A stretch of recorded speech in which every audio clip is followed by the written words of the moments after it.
This podcast has been made possible by Ledge. Hi, this is Waylon Chan, CFO of Grafana Labs. You're listening to the CFO Thought Leader podcast. This is episode 916. We actually need to start thinking about these acquisitions in a slightly different way. We need to be thinking about, well, how quickly actually can we generate the value that we want to make out of these acquisitions? What revenue synergies do we have? What kind of cross-sell can we do? How quickly can we ramp that up? What sort of changes do we need to make to support management? All of those types of things. We need to be a little bit more aggressive in making sure we get there quicker, because otherwise debt just is ramping up into. Hi, it's Jack. On today's show, we speak with Michael Cox, CFO of Iris Software Group. CFO Michael Cox says it was near the end of 2022 that the Iris Software Group realized that the guiding principles that led the United Kingdom company to complete 30 acquisitions within 6 years needed an upgrade. Cox tells us the Iris management team was discussing the business cases for yet another round of acquisitions when the group began to banter about some of the same deal-making multiples that had successfully guided the company pre-pandemic. Suddenly, Cox tells us he knew it was time to push back. You'll hear that story and much more on today's episode. We begin after this. Does your finance team struggle with routine tasks like reconciliation and manually managing multiple bank accounts? Many tech companies today have complex finance operations and massive amounts of data in different disconnected silos. Whether you're reconciling across 6 different payment processors or between NetSuite and the bank, closing the books can be a nightmare. Ledge has found a better way. Ledge is a finance operations platform that connects all your banking, payment, and accounting systems into one unified platform. Ledge automates revenue reconciliation across all systems, right down to the transaction level, and instantly matches payments, invoices, refunds, chargebacks, or any other transaction. Ledge gives you real-time visibility into your cash position across all accounts and alerts you about issues and at-risk funds in real time, so you can act in real time. And get this, Ledge requires no engineering resources. Ledge plugs right into your existing stack, so you can get set up instantly. Ledge puts finance teams back in control. Learn more at ledge.co.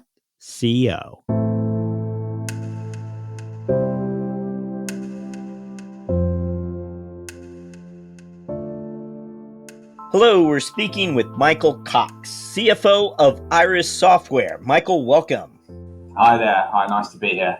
As always, we're going to ask you to take a look back for us, and we're interested in you identifying some of those experiences that you feel prepared you for this role. What would come to mind for you?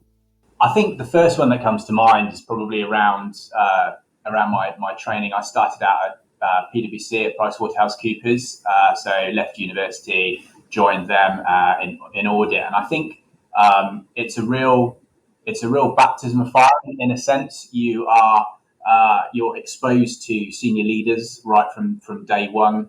You've just come out of college or university, and you've got quite a high level of responsibility right from the outset. I can remember sort of being in with a senior finance leader from a multi-billion pound business that we were auditing, and kind of going through some control deficiencies we'd found. It was a really difficult conversation because you're sat there as a relatively junior person trying to sort of go through with someone who's really experienced, got a ton, been with the business a long time, and try and explain to them a different way of looking at things. And I think what that really did was push me outside my comfort zone right from the start of my career. And I think that's been then something that I've actually sought out during my career thereafter. Make sure that I am pushing myself and trying to get outside of that comfort zone as much as I can. I think probably one of the other things that sort of helped, I suppose, for me or get me ready for a leadership role. So I think it was probably working for my CFO, one of my previous businesses. She was really tough to work for, very fair but very tough, and I learned an absolutely huge amount. And I think it's one of those situations where I've realised how much I've learned a lot more afterwards. At the time, I didn't really realise it, but I was actually soaking in a lot of experience at the time. So the business I was at, we had a lot of restructuring going on, had cash issues, and she made the decision to sort of drive the business away from selling third-party hardware and support. And there was a lot of resistance from the business. We produced our own software, but we sold this hardware alongside. And the purpose really was that she wanted to improve the working capital position because it was soaking up so much cash. And she had this massively strong focus on doing what was right for the business at all times, and actually protecting people's jobs at the end of the day, protecting the people's who were still there, and making sure that the organisation was put back on this strong financial footing. And I think what I really learned, from her was around removing sentiment from business decisions, where you have to make the right decision for the business. And I think where I really was able to draw on that was then when we went into periods of uncertainty like COVID, whilst I was a CFO, making sure you're really focusing on what mattered and what would support the business.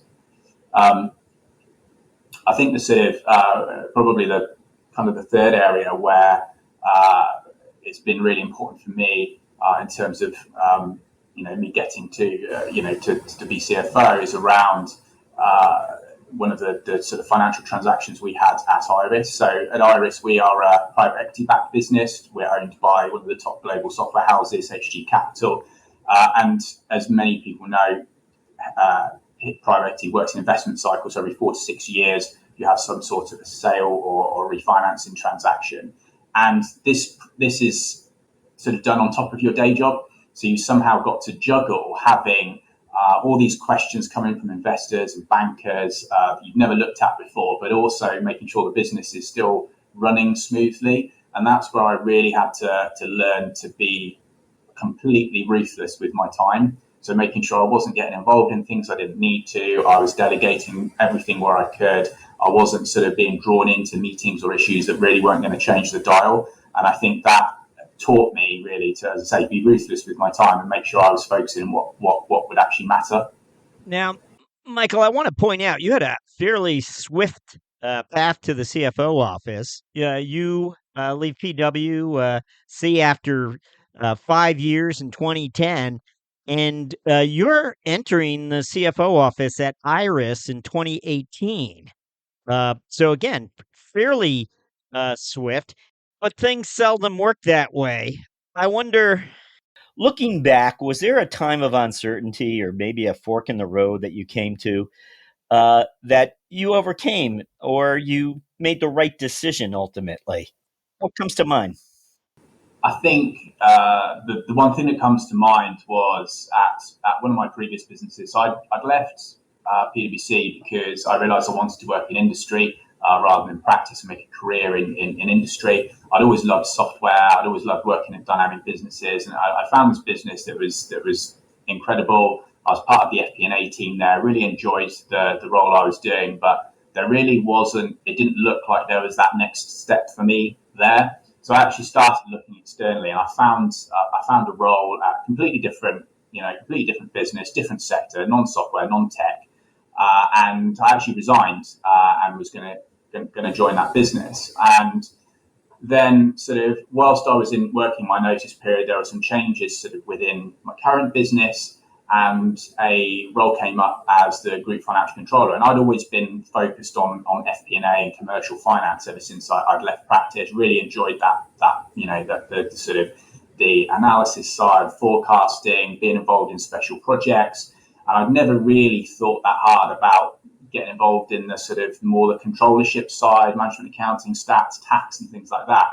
And I remember talking to one of my colleagues, and she asked me the question, well, where is it you want to get to? Is it that you want to be a CFO? Because it's not easy. having that experience of working on the controllership side is absolutely key. And you're better off doing it now, earlier in your career, than later on and trying to sort of take a sideways step later on, or trying to sort of step backwards. So I thought about it and really thought about where I wanted to take my career. And even though the controllership side was not something that really excited me, I realized that it was something that I really needed to do.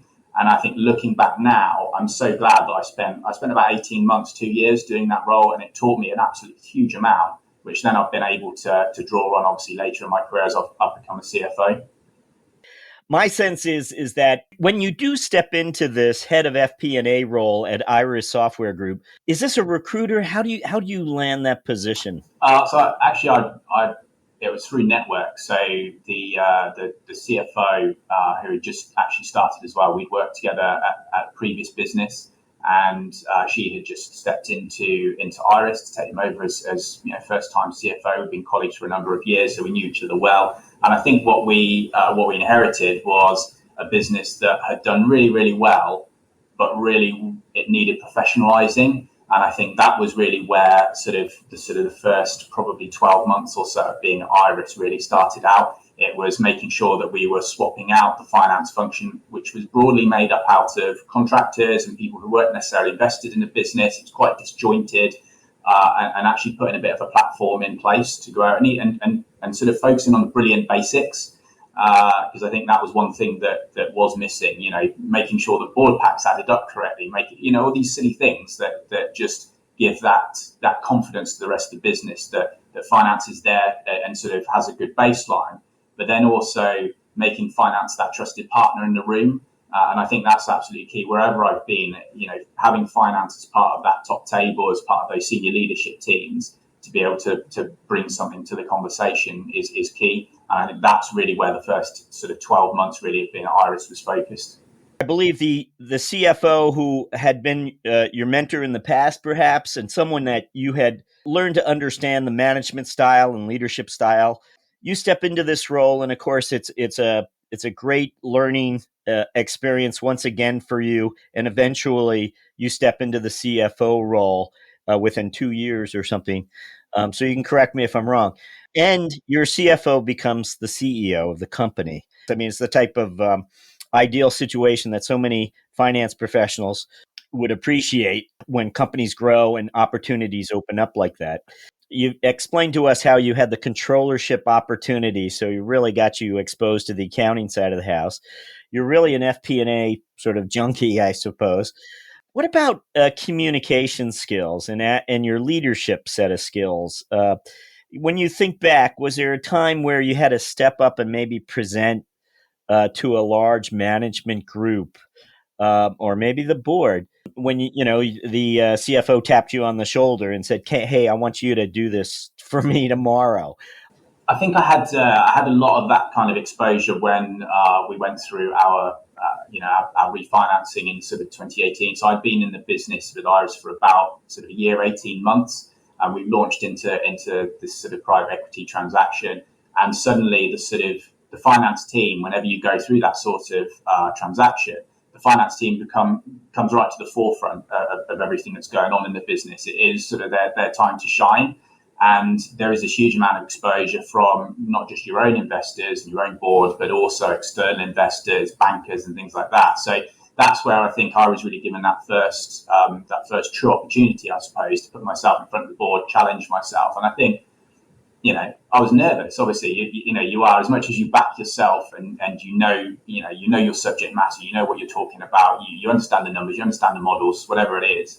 I think there is always that sort of, that bit of uncertainty being put there in that situation. And I think that's what I just had to remind myself around, well, hang on, you know what you're talking about. You can answer most of the questions.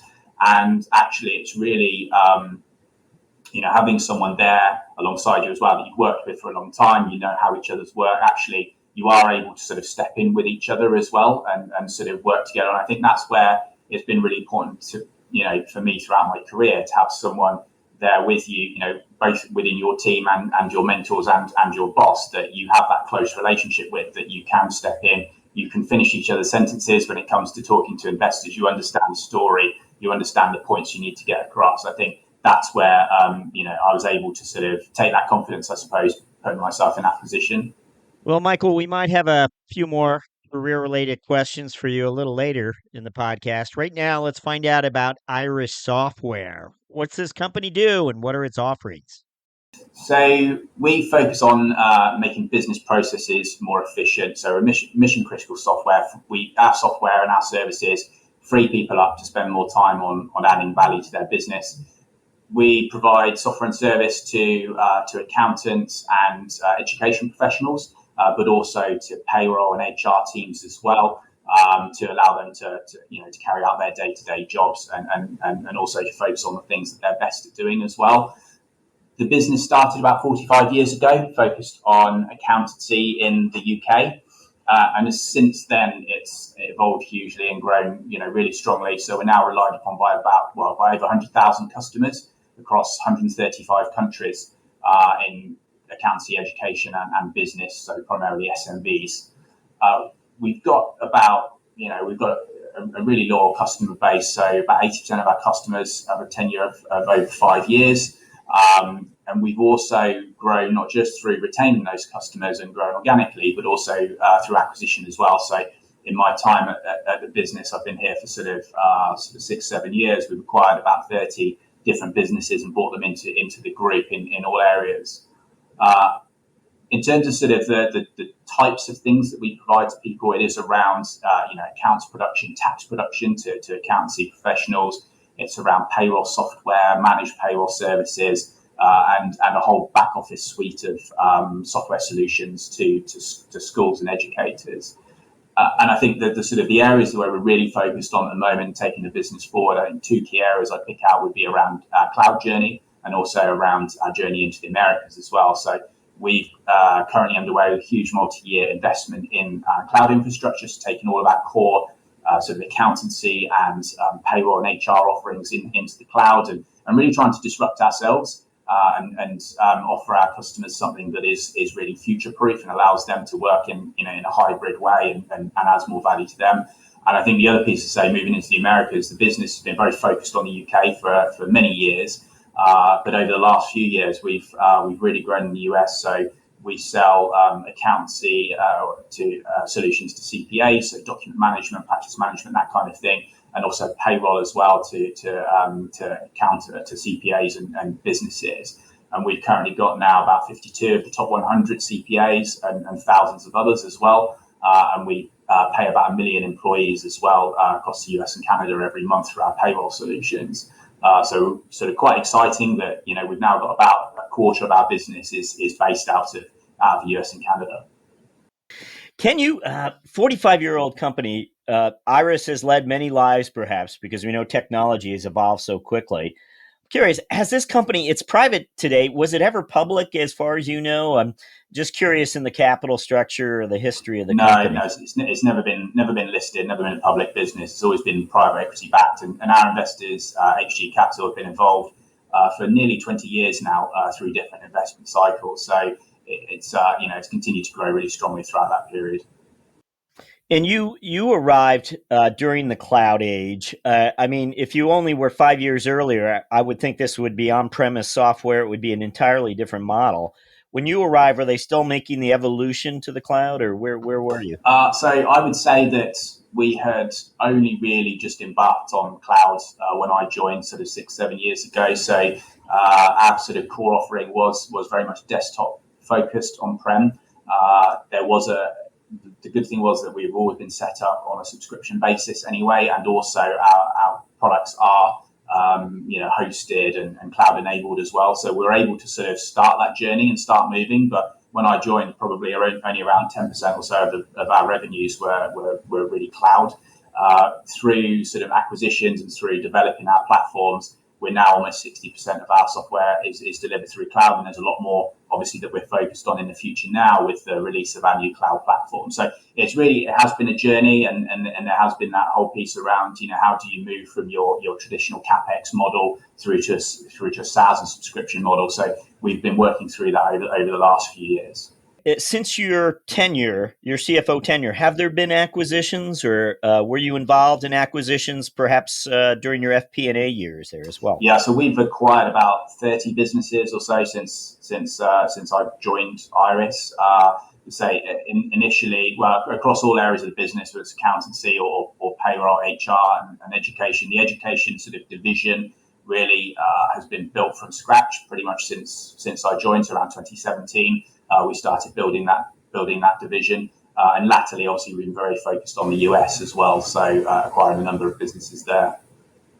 Yeah, can you just interested in what is the sort of ideal acquisition, and when you evaluate acquisitions, what are you looking for? What are the characteristics? I think the key thing is that we have always tended to buy successful businesses. As Iris, we've always tended to focus on businesses that already are profitable. They've got something to, we don't often buy things that are pre-revenue or product only. And we focus really on what is going to solve that equation of, 1 + 1 = 3. What is going to, when we bring it together with the Iris group, what is actually going to generate more value than the sum of the parts? And because that's really how Iris has grown over the years. So we will look at, where we've got complementary offerings. So, are there particular products or features that we would be able to cross-sell into our base, or we would be able to cross-sell our current products into that customer base, and really sort of flesh out that sort of suite of offerings to our customers in each of our different sectors. They're the key things that we really focus on. And I think where we've also spent a lot of time over the last couple of years is making sure that we are, we've got that platform to integrate onto. I think Iris has always been quite successful at buying businesses, and maybe in the past not so successful at integrating them and making the best out of them. So we've also invested quite heavily in some of our back office systems and solutions in the background, so NetSuite, Salesforce, and things like that, to really give us a single way of doing things. I mean, when I joined, we had probably about 8 or 9 different accounting systems, probably about 15 different CRMs, and that's very difficult to actually scale when you've got that amount of complexity in the business. So a lot of what I've been focused on, a lot of the rest of the exec team have been focused on, is really making sure that we've got that platform for growth that we can bolt things into much more quickly. I'm wondering, again, you must evaluate quite a few prospects along the way. When you do turn down a partner, a potential acquisition, what is the reason for the most part? What is it that it looked good from the outside, but when you sit down and look at the numbers or begin talking to the management, what is it that leads you to step away? It's an interesting question. I don't think there is one single answer to it. I think what we've managed to do in tandem with investing in sort of our platform and our integration team is actually investing quite heavily in our sort of DD capabilities internally as well. So whilst we might use external advisors, clearly they're very, very expensive. So we've tried to carve out time from people within the business to actually, when we start to look at a potential acquisition, can we go in there and sort of quick and dirty really test some of our investment theses? So we'll be buying a business for a specific reason. It'll generally be because there's some tech that we like, because there's a customer base that we really like, and we think we can cross sell. The management forecasts are strong and show that they expecting to grow, whether it's a niche in the market that we haven't necessarily got into yet. And that's really where we focus. So we would end up doing some really sort of short, sharp, directed due diligence at some of those key things. Because if we can't solve for those early doors and really get to an answer on those, then we would end up wasting money either by dragging things out or bringing external advisors in. So, if we can't, if the tech is, if we're buying it for tech and the tech is maybe not as compatible with our tech stack, we might take a different decision as to whether we want to continue with that. As you go down the M&A path, has the customer mix changed, and is there a significant new customer or industry that you now serve? So yes, there is. I mean, so we've actually created, for instance, the education division really within the last 5 or so years. So Iris traditionally was UK accountancy. It then sort of developed to say, well, what else do accountants buy? Well, they buy payroll because they sell that on to their customers. So we moved into payroll. nice adjacency to payroll is HR. You end up selling into SMBs at that point as well. So you've got accountants and you've got SMBs. And then we looked at, what other areas, what other verticals could we get into as well, which have similar types of, ways of doing things as accountants might do. And we looked at education as one of those. There's a lot of finance professionals in education. Certainly in the UK, there's been quite a professionalisation, I think, of the education sector with something called academisation. So bringing schools together and treating them more like businesses. So that sort of was quite a big opportunity for us. So we moved into education. We acquired a few real key businesses to allow us to sell sort of finance, communication, back office systems, payroll, all the same types of things that we've been selling into accountants or CPAs and SMBs that we're selling into the education sector. So through a combination of acquiring great businesses, cross-selling things, growing organically, we've sort of created that whole sort of extra leg, I suppose, to Iris. And I think that's something that we've considered within the UK, whether there are other kind of verticals that we might want to get into.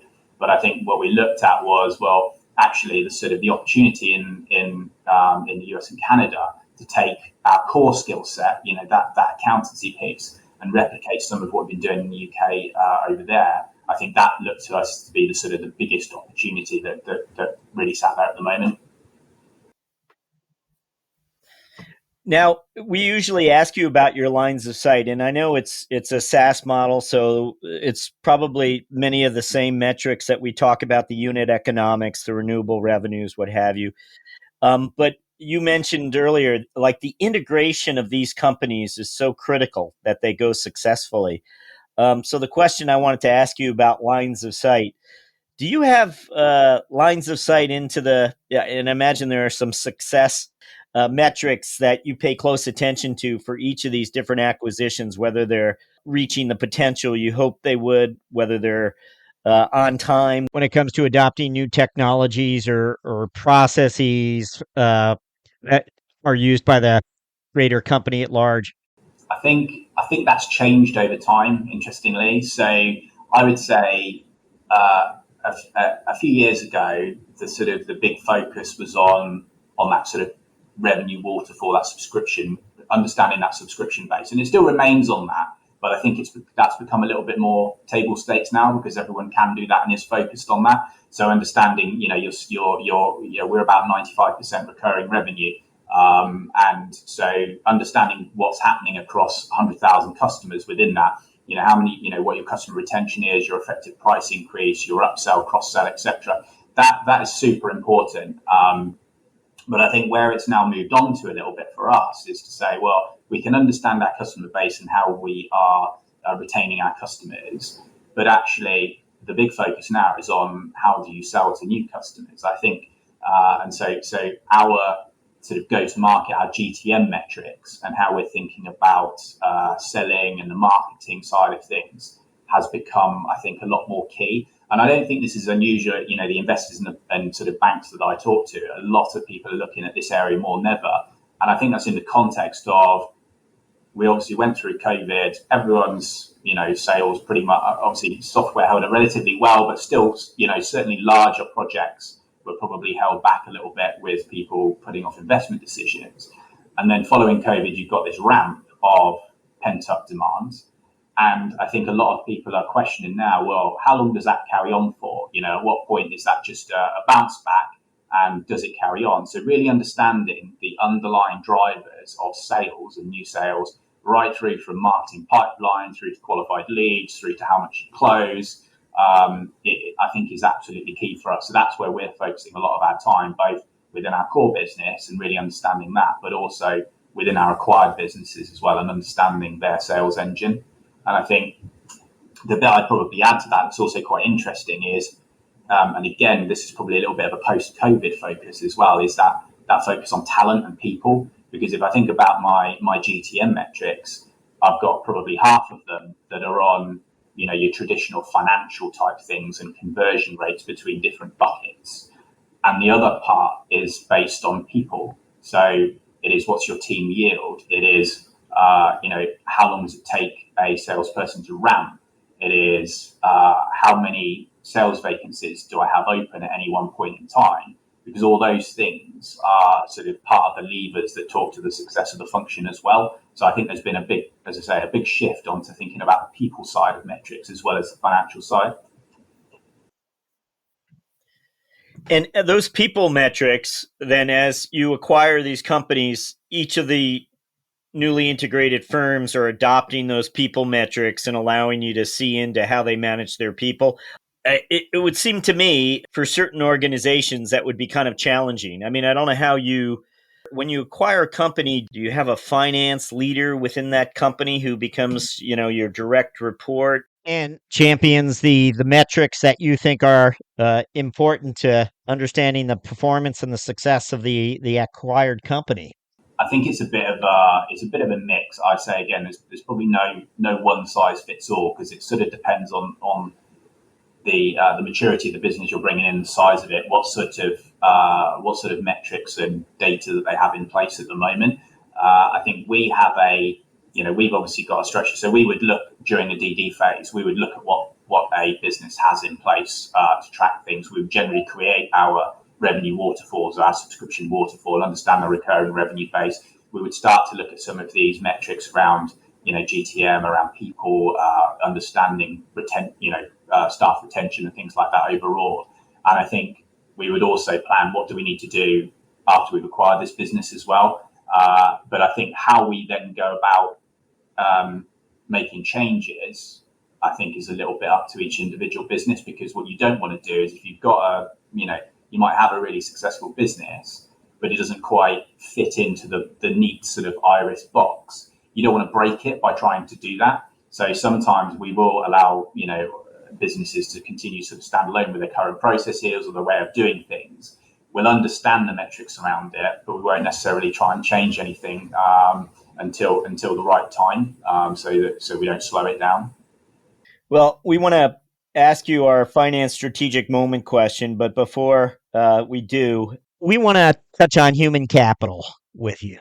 Have you begun to think differently about talent? Is there something whether it's how you're incenting people, how you're retaining people, have you changed things up a little bit? And I call it the human capital equation. Has that changed in your mind?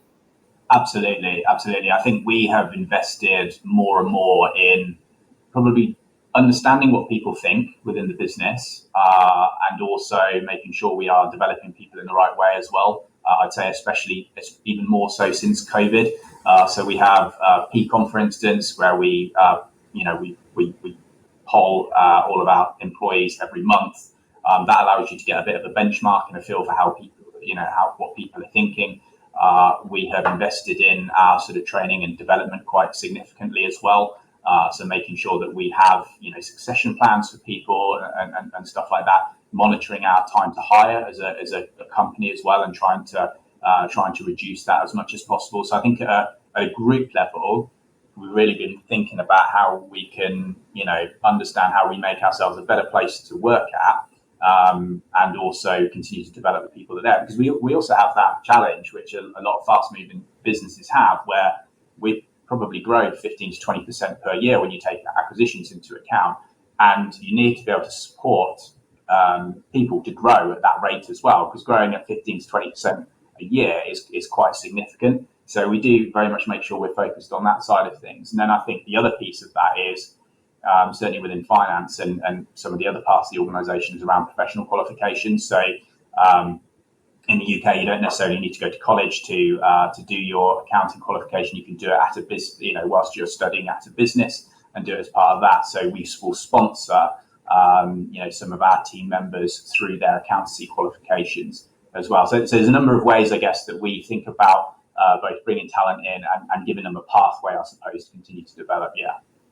Excellent. Thank you for that. We're going to jump to our finance strategic moment question, where we're just looking for one moment of strategic insight that you've experienced, just given your lines of sight as a finance executive into the business. It might have happened 10 years ago. It might have been last week. Anything come to mind when we ask for a finance strategic moment? Yeah, I think it's probably something that's it's been a trend over the last, I would say, 18 months, but I'd say probably about 6 months ago, there's a bit of a watershed moment, I suppose. And this is around the way that we're thinking, or that we've been thinking about acquiring businesses. So, Iris is very acquisitive. We've bought about 30 different businesses over the last 6 years. But I think the landscape has changed. So post COVID, you had pretty high valuations for software businesses. Then you had the sort of the listed businesses came off a little bit, but privately held businesses valuations didn't really change very quickly. There's always a bit of a lag. You then had the Russia-Ukraine conflict. We've had some political issues going on in the UK as well, different prime ministers. You've had debt going up. You've had inflation, and you've got this sort of perfect or imperfect situation of high valuations and also high cost of debt. And a lot of what, when we bring businesses in, we will borrow to do that. So suddenly your cost of capital is a lot higher. I think in the past we would have looked at businesses, we found a target, we would go through an investment case or a number of investment case meetings, talk about how we were going to invest in this business, continue to make it grow, how we were going to make it worthwhile bringing it in. And I think really about 6 months ago, we were sort of doing some of these investment cases, and I was sat there thinking, well, hang on a minute, because we're still potentially spending as much from a multiple perspective on these businesses as we were pre-COVID. But suddenly my cost of debt has doubled. I mean, the sort of, my Sonia, for instance, or software has gone up from, virtually nothing to 5%, which is quite a lot when you're thinking about your returns over a certain amount of time. So we actually need to start thinking about these acquisitions in a slightly different way. We need to be thinking about, well, how quickly actually can we generate the value that we want to make out of these acquisitions? So whether that is through,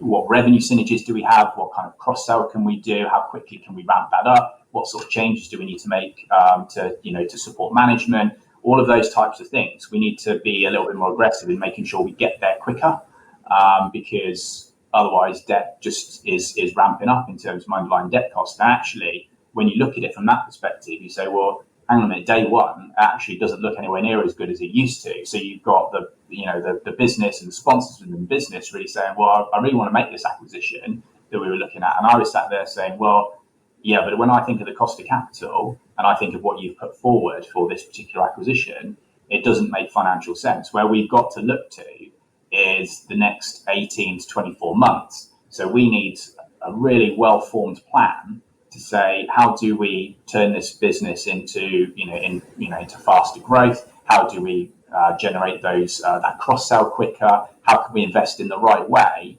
to make it more successful quicker? Because otherwise it just doesn't make financial sense. So it really precipitated a bit of a change in the way that we look at buying businesses and the way that we think about our investment cases. And I think the thing that I guess I've learned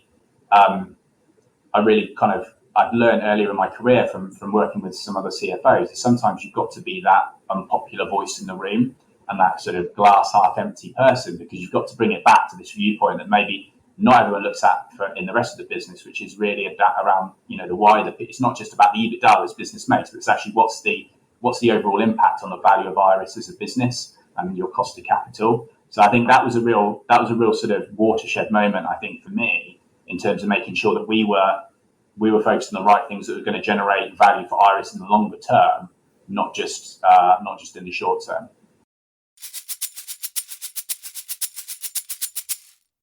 From episode 857, this is 1 Minute with CFO Razak Jowell of Flowcast. And the biggest challenge for us a year from now is making sure we can reach as many customers as we can. And from a finance perspective, that's how do we stand up sales and marketing offices in new geographies to reach more customers? How do we continue to be the best in class with all our new products as we have been with our core products? And then how do we enable the company to continue to go fast? We've gotten a lot bigger. Went from sub 200 employees to nearly 600 in the blink of an eye. And so how do we continue to provide the right tools and trainings for every person to do their best work?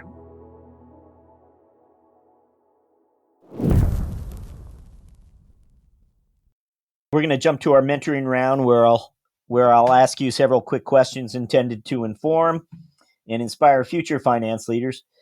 We want you to think back to the first 30 or 60 days after you became a CFO. And we're looking for that one piece of advice you wish. And again, you were in a unique environment where your mentor became the CEO. So we know you had some level of comfort, but at the same time, there was something you wish somebody had told you. If you could go back in time and just give yourself a piece of advice, what would it have been? I was thinking about this. I don't think there's any one piece of advice I didn't have. There's a couple of good pieces of advice I did have. I think I was quite lucky to work quite closely with a couple of CFOs, including first time CFO, and sort of see some of the challenges that they had as they moved through doing the role. But I think the two key bits, I think for me, and this was especially the first one, especially pertinent with being promoted from within as well, is not being afraid to ask questions. I think when I was head of FP&A and I moved into the CFO role, and I think sometimes you can be a little bit nervous about, one day you've been peers with a lot of colleagues, and then suddenly you're on the executive team, you're a board member, you're a CFO, and I'm supposed to know everything about this role. You're not, and I think making sure that you sort of can strike that balance between being comfortable and confident in the position you're in, but also having that humility to know that you don't know everything, and it doesn't matter if you don't know everything as well, I think is quite important. So making sure I was asking questions, especially right at the outset, I think was really key. The other piece as well, I think that was super important, was making sure that you are hiring people better than you, especially in the areas that you're maybe not as focused on or not as good in, because you can't be good at every single area. And one of the things I had to do when I moved into the CFO role was obviously backfill myself and deal with a team that was sort of changing as well, rebuild the senior leadership team within finance. So making sure that I had the best people who are better than me in each area, I think was absolutely key. So those would be the two big things I would say. Making sure you're asking a lot of questions, don't be worried about that, and making sure that you're not worried about having people around you who are better at some of the maybe the blind spots that you have as well. Michael, we always like to ask our guests to reflect a little bit on the personal side.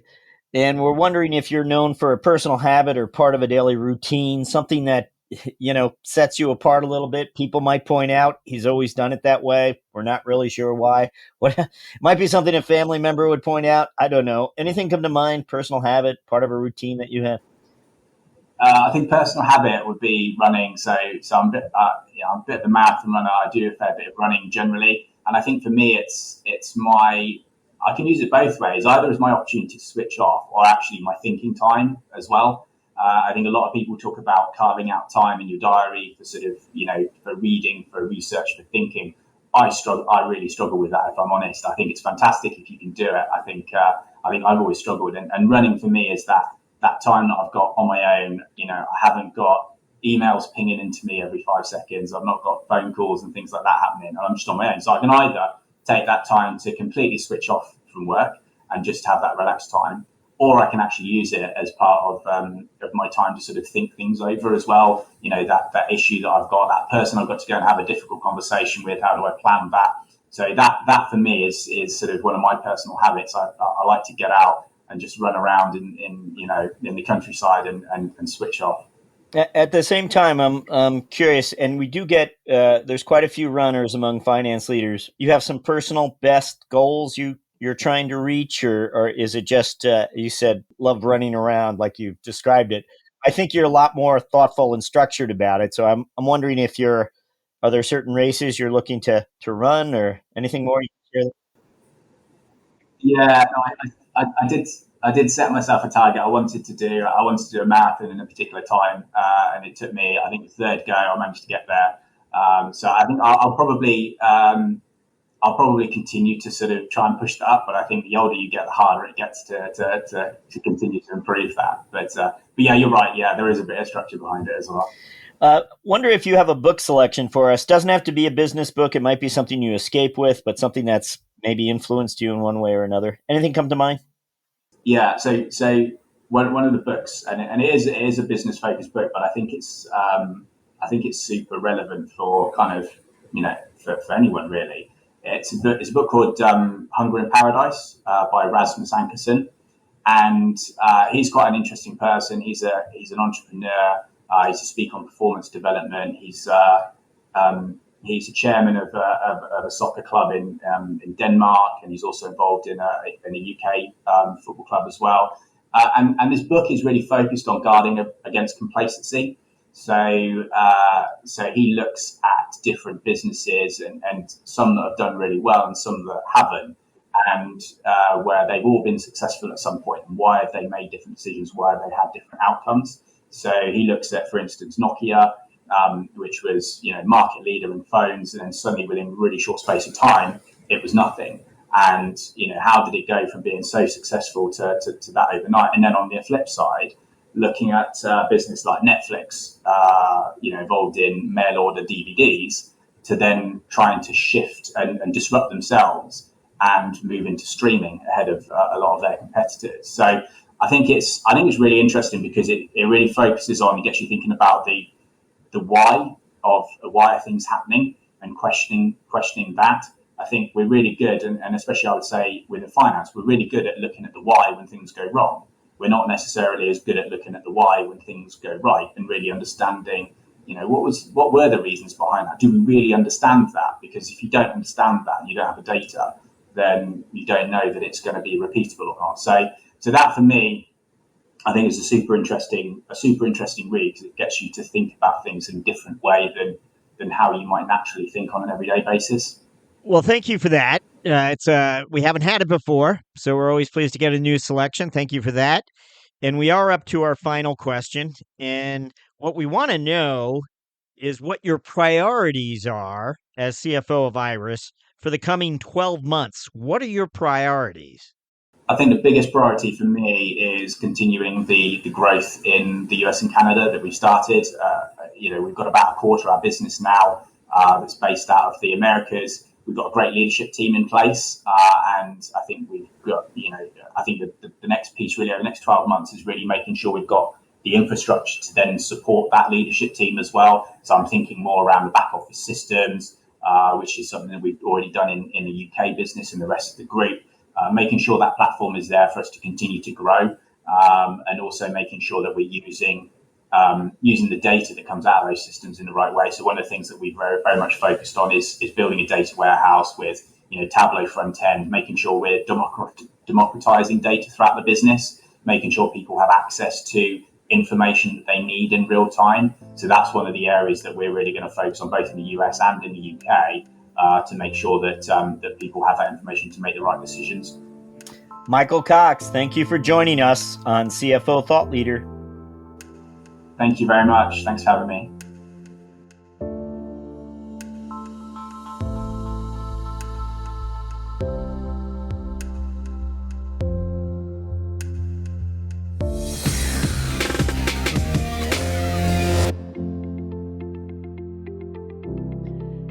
Hello, Thought Leader listeners.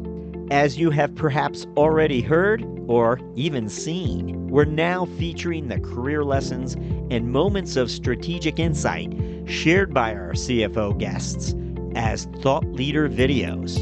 You can now find these videos on our blog at cfothoughtleader.com, and of course our newsletters, but also on LinkedIn. If you haven't already, please go ahead and follow our CFO Thought Leader LinkedIn company page, and you'll be certain not to miss a single Thought Leader video debut. CFO Thought Leader, the #1 thought leadership platform exclusively for and by CFOs. As always, thank you for listening.